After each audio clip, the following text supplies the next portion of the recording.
and me and my brother trying to help. My brother was so little, he was on his pamper, you know, going like that to the police, throwing us off of him, right? They did that to my cousins too, just real rough with us, and they're just little kids.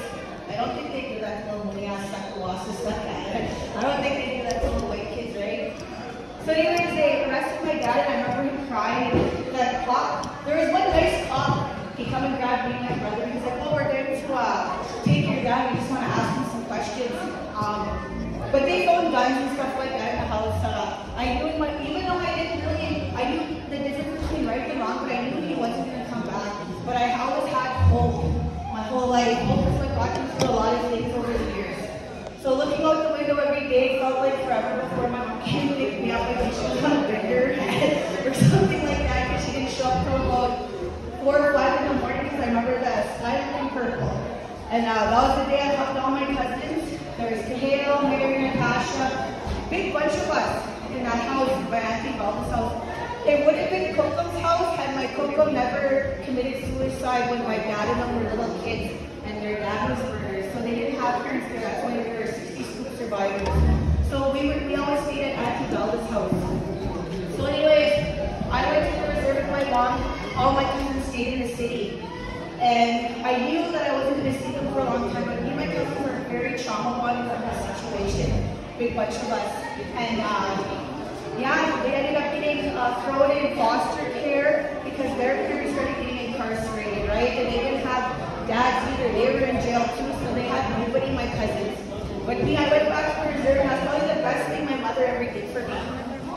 So, very cliche, my mom got a job at the band office. She bring heels to the res. Actually, that was my Kokom who did that. Heels and lipstick. So she used to always dropping off at my chaplain house all the time. And these are very old people, you know. My Kokom spoke Cree, my chaplain, and my Mushroom Chan used to speak Anishinaabe. But there's not much difference in the languages. Like, for example, I always use Wapoos. We say Wapoos, they say Waboos. So our P's are their B's, our S's are their Z's. So that's why I kind of learned to understand both Anishinaabe and Cree. So they always spoke Cree. My Mushroom child had dementia, but sometimes he'd come out of it and he'd start telling Debbie stories using sign languages in Cree. This is worse. That's the real thing, because there's sign language in our language too, right? Like, you know, because our people, because there's deaf people that were born, there's autistic people back then, there was a way for all of us to communicate, made to make chaos. And that's how these old people talk. They were so dedicated. Oh, I was so lucky.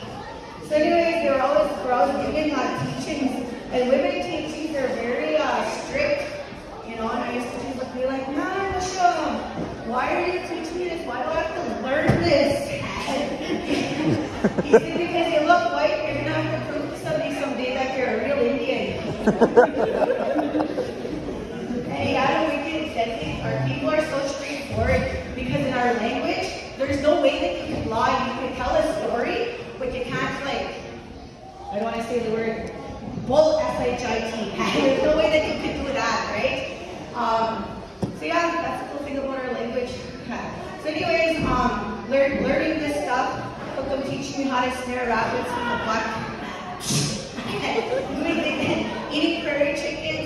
I remember going into the house every morning and that distinctive smell of porridge and rabbit cooking, or like prairie chicken. It's a very distinct smell. I think you guys know what I'm talking about, huh? Or if we didn't have food, they gave you a scoop of bacon grease and you go run around outside till lunchtime. So anyways, my Mushroom Chan was real deadly. He had gifts, and his dad had gifts. That his dad was blind, and he used to be able to tap on the ground and travel to wherever. He'd get to Edmonton, Calgary, Manitoba, all over the place. He just had to knock, and then the earth would tell him which way to go.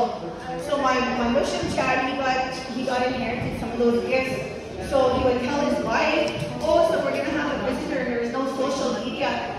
Put on the tea. She put on the tea. All of a sudden, somebody would show up and come ask for help for my Mushroom.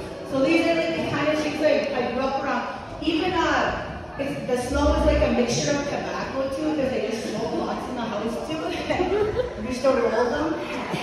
I used to call them the smoke warriors. So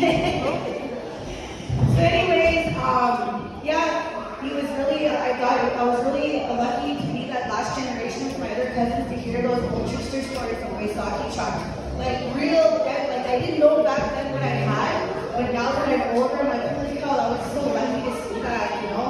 That they had the foresight to see that our language and our culture, our way of life is so special and we have to hold on to it.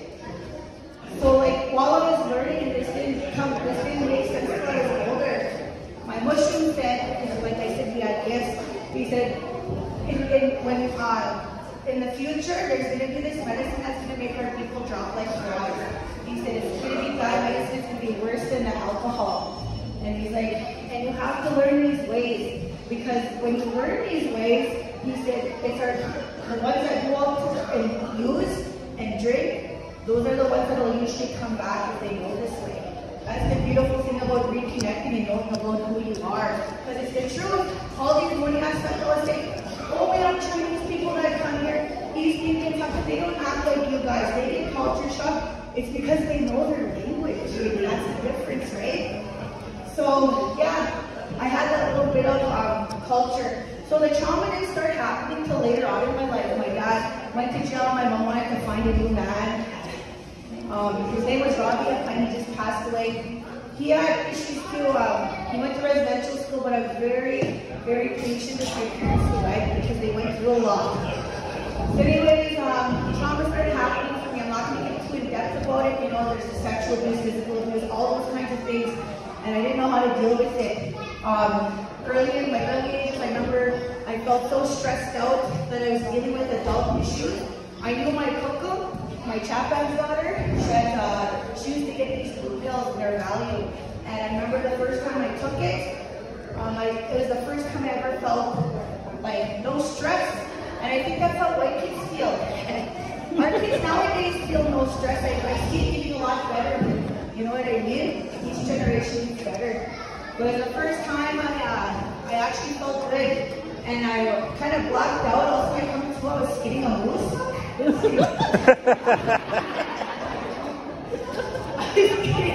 That didn't happen, but see, when we usually tell stories, if it's sad, you have to come in with a joke so you don't have everybody crying around.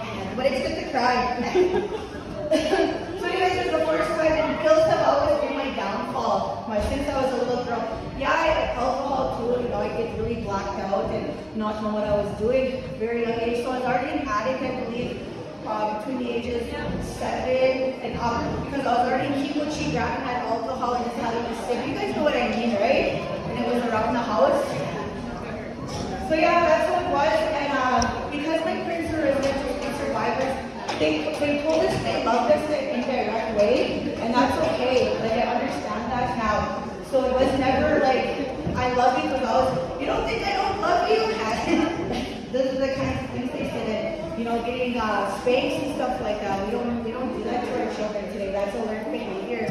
So I guess they didn't get the right kind of love. I thought they loved me, but they just didn't know how to do it, right?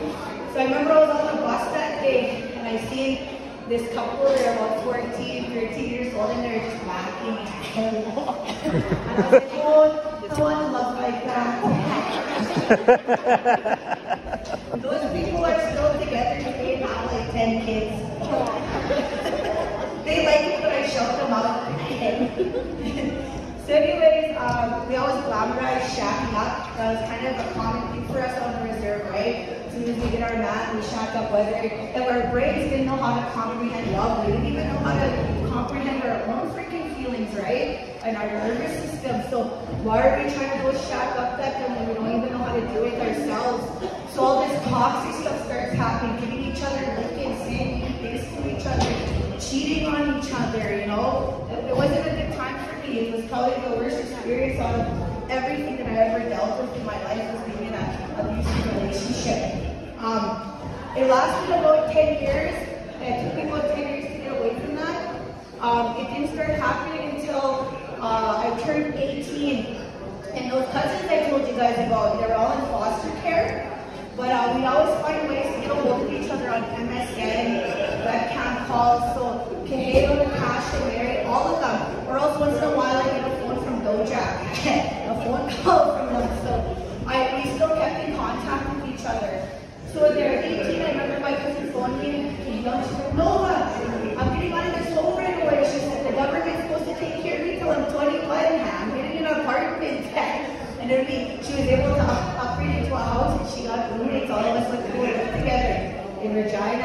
big bunch of us cousins, and that wasn't a very good idea.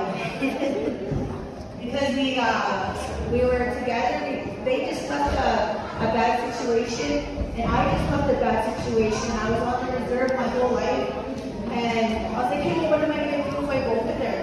What am I going to do? My mom on the email, she applied me for university because she wanted me to get out of that relationship. I was trying to go to SciAS to just get something done fast and hustle. She went, my girl, you're really, really smart. I think you should go to university. She's like, and I was like, okay, I guess I'll do it. So in university, you're supposed to apply for classes 3 months in advance to get their time ticket, but I went right when the week the classes started. And it was at the First Nations University of Canada. When I went in there, they're like, there's only 3 classes left. I was like, I'll take them, pal, be getting at it. And that's where I kind of got scared when I took these 3 classes about our language, because there was only like 3 of us in all these classes, and then there was only a minor in what you could take. Today you can take a degree. So I started getting more confident in my career. Not that I was looking bending at that time I was praying for love, right? I was trying to say the spirit world, but I was saying for a while, right? So I made mistakes like that, and I still do. Yeah, but I was happy to learn my language and got into this education program. And I was doing good, got the grades, my self-esteem was building up, but I still didn't know how to deal with my feelings and my nervous system. I was still doing outdoors bars all over the place. Really quick, Canada, how you say it? We'd go to bars and we'd drink lots and we'd get blacked out with my cousins. All of a sudden we're in the hood, we're getting involved with some bad people. Things are getting pretty violent. I remember all the things that was in the comedy shows. And too late when I'm on the stage. But anyways, yeah, we were doing things like that that are around ignorant people. I was trying to be the toughest one all the time. I don't know why I tried to do that way. That's just because of my aunties and they all went to the pens, they went to the correctional. So I wanted to be like that, right? Just not having good role models. Though I love my aunties and uncles very much, even though they didn't have much, they had really good love. You know, very good love. I don't know why this happens, but you ever notice that? With my mom, who's a survivor, my dad is a 60s survivor. They told us indirectly how they love us, our aunties and uncles would hug us. And then my mom would do the same for her sister's kids, you know. So we did get some hugs, you know. It wasn't all bad. So yeah, I was in the city and happing up. So during the day, I go to school. I always thought, okay, balance. My chapter was called balance. If I go to school, do something good during the day, I can go out and I can drink and I can use, and I'll be okay. And that didn't happen. Within like 3.5 years, I was supposed to my degree. I have, I think it's 7 classes for my education degree and 6 classes for my Indigenous social work degree. All of a sudden, I just crashed. And I just like, okay, I'm going to try to be a good girl for a while. I was in this bad relationship for many years, shackled, not being able to live my teen years good.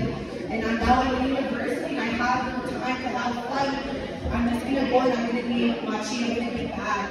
So, I was hitting on the big staff, that song just came out. That's what I wanted to do in the kind of life word. So it's like, basically when you're around these kind of people, you're their slave, right?